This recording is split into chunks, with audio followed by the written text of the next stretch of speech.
Facebook ad বা মেটা marketing, এই যে মেটা মার্কেটিংটা আছে, এই মেটা মার্কেটিংয়ের উপরে বেস করে কিন্তু বাংলাদেশে হাজার হাজার বিজনেস রান হইতেছে, যেখানে কিন্তু মূল ফোকাসটা হচ্ছে মেটা মার্কেটিং বা ফেসবুকের মার্কেটিং করে কিন্তু তাদের বিজনেসটাকে গ্রো করতেছে, তাদের যে সেল আছে সেটাকে গ্রো করতেছে এবং তাদের বিজনেসটাকে বড় করতেছে।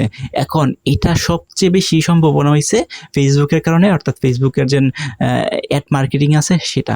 এখন প্রশ্ন হচ্ছে, রাইট নাও বাংলাদেশের যে সিচুয়েশন মেটা মার্কেটিংয়ের ক্ষেত্রে, সেটা কিন্তু খুবই ভয়াবহ একটা সিচুয়েশন। দেখেন, যাদের বিজনেস আছে তারা অনেকে কিন্তু অ্যাড চালায় বা ম্যাক্সিমাম অফ পিপলে কিন্তু অ্যাড চালায়, কিন্তু কোয়ালিটিফুল অ্যাড কীভাবে চালাইতে হয়, কোয়ালিটিফুল অ্যাড কীভাবে চালাইলে মোর অ্যান্ড মোর সেল আসবে, এই বিষয়টা কিন্তু খুব কম মানুষই জানে। এটার কারণে কিন্তু মেটা মার্কেটিং বা ফেসবুক অ্যাডের যে একটা মার্কেটিং, সেটা কিন্তু নষ্ট হয়ে যাচ্ছে। কারণ কেউই কিন্তু জানুক না জানুক, কিছু একটু স্কিল নিয়ে বা কিছু ধারণা নিয়ে কিন্তু অ্যাড ক্যাম্পিং চালিয়ে দেয়। অ্যাজ এ রেজাল্ট আলটিমেটলি তাদের কিন্তু সেল আসছে না এবং আশারূপ কিন্তু পারফরমেন্স কিন্তু তারা পায় না। কিন্তু নিজেরা অনেকেই হয়তো বা একটু ইউটিউব বা অন্য কোথাও থেকে একটু ধারণা নিচ্ছে, ধারণা নেওয়ার পর তারা হচ্ছে তাদেরকে মনে করে উনি তো খুবই অ্যাড স্পেশালিস্ট হয়ে গেছে, তারা হচ্ছে অ্যাড চালিয়ে দেয় তাদের বিজনেসের ক্ষেত্রে, কিন্তু আলটিমেটলি সেল আসে না।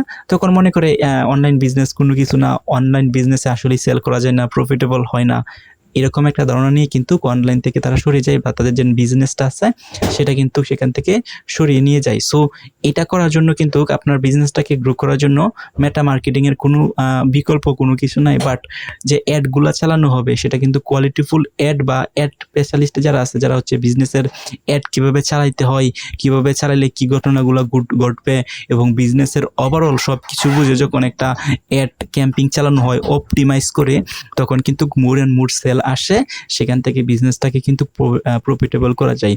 এবং এই যে ফেসবুকের অ্যাড যে চালানো হয়, যাদেরকে আমরা অ্যাড স্পেশালিস্ট বলি, তারা কিন্তু সবসময় নিজেকে আপডেট রাখে এবং প্রতিনিয়তই কিন্তু ফেসবুক নতুন নতুন বিষয় নিয়ে আসে। সেটা আপনারা তো জানেন, আপনার ফেসবুকেও কিন্তু নতুন নতুন বিষয় নিয়ে আসে। সেক্ষেত্রে কিন্তু অ্যাড মার্কেটিং বা অ্যাড স্পেশালিস্ট বা অ্যাড চালাইতে যে নতুন নতুন বিষয় কিন্তু আসে। সো নতুন নতুন বিষয় যারা হচ্ছে প্রতিনিয়ত শিখতে থাকে, তারাই কিন্তু আলটিমেটলি কিন্তু দিন শেষে ভালো করে। কারণ নতুন নতুন যে বিষয়গুলো আসবো সেগুলো যদি অ্যাডাপ্ট করে নিতে পারে, তাহলে সেই জ্ঞানগুলোকে কাজে লাগিয়ে অ্যাডটাকে কিন্তু বা অ্যাড ক্যাম্পিংটাকে কিন্তু আরও হচ্ছে অপটিমাইজ করা হয় এবং অপটিমাইজ করে যখন অ্যাড চালানো হয়, তখন কিন্তু এই বিজনেস থেকে মোর অ্যান্ড মোর প্রফিটেবল নিয়ে যেতে পারে। সো ওভারঅল একটাই বিষয় আপনাদেরকে বলবো, যারা হচ্ছে বিজনেস রান করতে চাচ্ছেন, তারা হচ্ছে তাকে দিয়ে কিন্তু ফেসবুক অ্যাড মার্কেটিংটা করাবেন না। যেহেতু আপনার ফেসবুকে অ্যাড চালাইলে আপনার ডলার খরচ হচ্ছে, তো ডলার খরচ হওয়ার পর যদি আপনার সেল না আসে প্রোডাক্টের, সেখান থেকে কিন্তু আলটিমেটলি আপনার এই লস হবে এবং আপনার বিজনেসটা কিন্তু সাস্টেন করতে পারবেন না। সো আপনার একজন অ্যাড স্পেশালিস্ট যে ভালো অ্যাড সম্পর্কে বুঝে, তাকে দিয়ে দিন আপনার হচ্ছে পেজটাকে অ্যাড চালান বা আপনার প্রোডাক্টগুলোকে মার্কেটিং করেন, তাহলে দেখবেন দিন শেষে আপনি কিন্তু প্রফিটেবল হচ্ছেন এবং কিন্তু আপনার হচ্ছে একটা আস্থা ফিরে আসবে না ফেসবুকের মাধ্যমে বিজনেস করা পসিবল। অর্থাৎ কমার্স যেটাকে আমরা বলি, ফেসবুকের হচ্ছে পেজ খুলে যে বিজনেসগুলো করা হয় সেগুলোকে আমরা সাধারণত কমার্সই বলে থাকি। এই কমার্স বিজনেসটাকে কিন্তু আপনি প্রফিটেবল করতে পারবেন।